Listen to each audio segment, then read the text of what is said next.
Oh wow, it's a lovely day, guys. It's really nice now. Oh, it's warm, finally. I was tired of all the heavy jackets. Okay.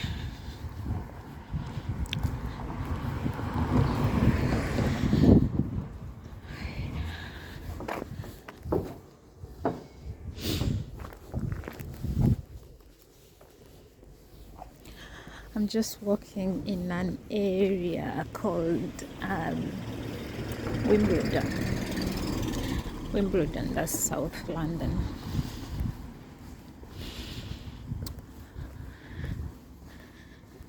It's really a nice area to live in. If anyone is listening, just give me a like or subscribe, then I'll know someone is listening. How do you like these cars?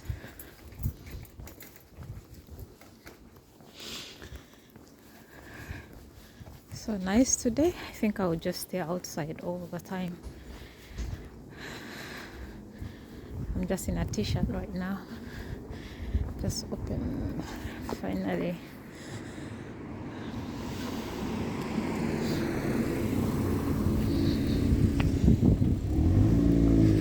Okay guys, maybe let me tell you a short story. And if you're listening to my story, I need you to give me a like and subscribe, and that way I'll know someone is listening. Or you can leave me a comment if the story is really if you're curious to know what happened next. Well, this story was told to me by my grandmother, and it happened during her mother's time. I can't remember, was it her mother or her grandmother or great grandmother, but generally it's a true story.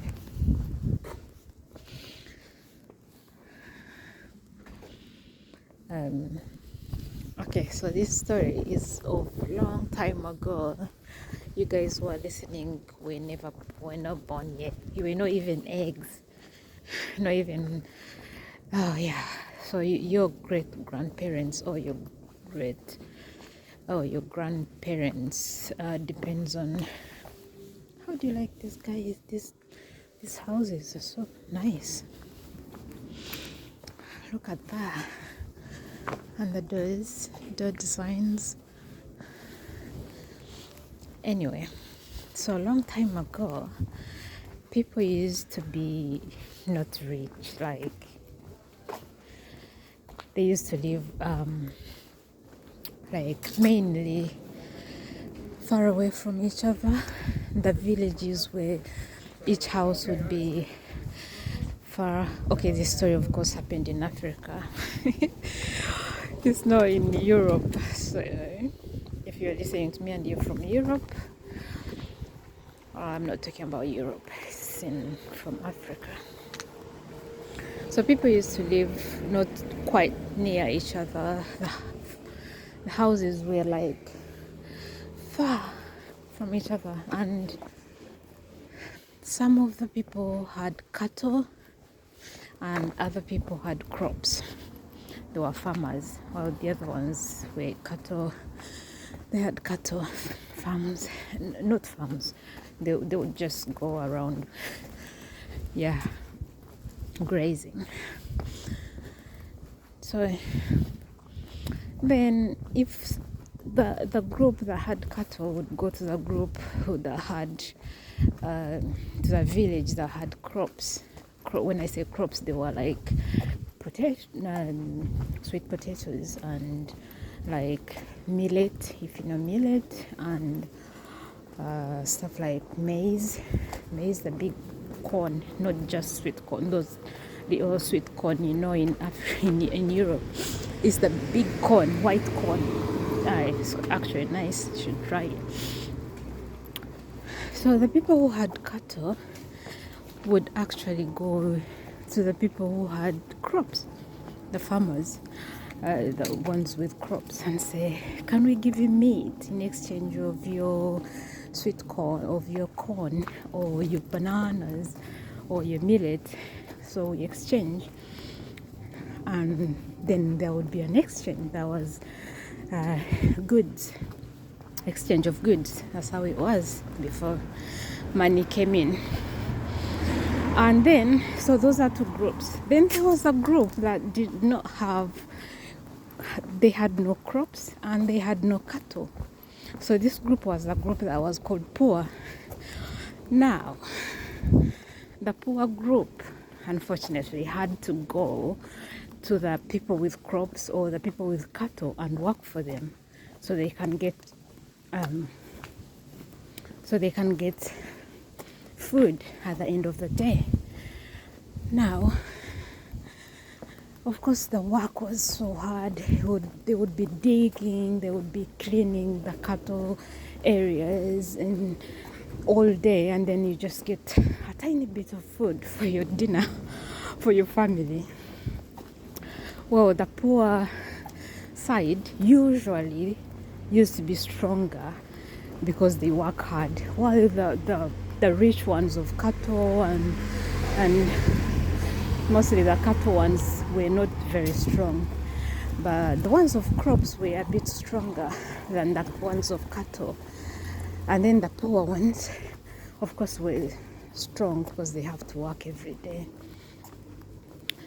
So among the group of the poor people, there was a guy. So we are going to now concentrate on one family.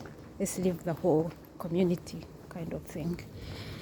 There was a guy who was strong and would go all day work with the crop people, then go to the cattle and make a lot of get a lot of food and take for the family. So he was very strong, and he would make sure his family has food. But he was getting tired of doing this. He was like, I'm stronger than all these guys. Why do I have to keep working for them? He said, now I think I'm just gonna go and go to the forest, the bush, and just hunt. There was hunting, of course, but you have to walk a long way and go hunting. So he got his spear, he got his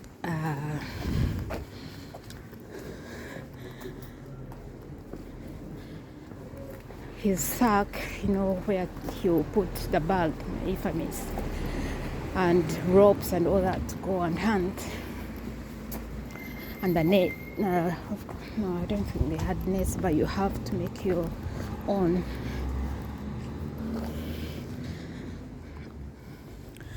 So he went to hunt.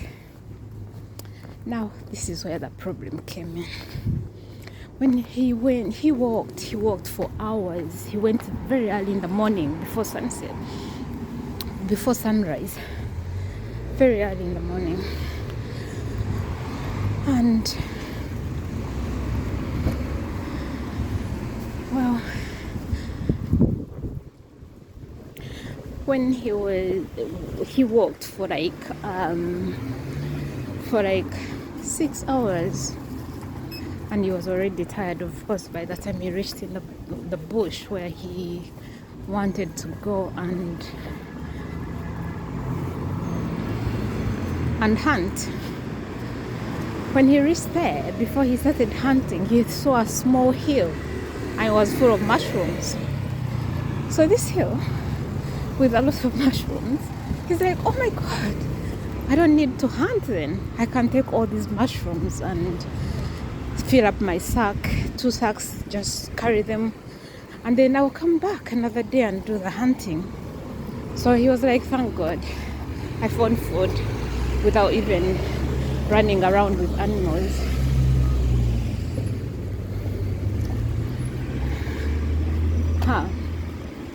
So he put down his stuff he had. Look at these homes, guys. So nice here.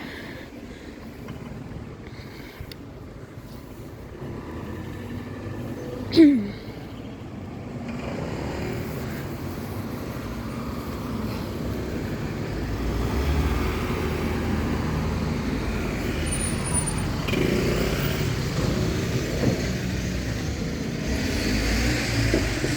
my god. So he packed all the mushrooms. He of course he got them, put them in his sack, packed them all, and went home, and started walking back home. Of course, remember it's like a bit 6 hours walk. So and now he's already tired, walking, coming, and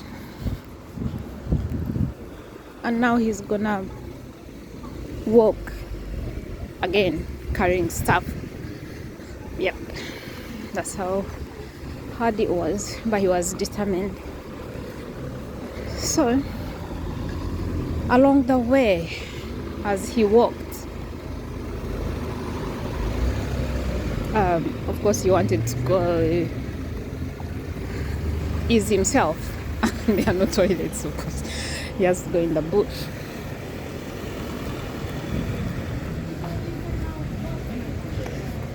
Okay, I think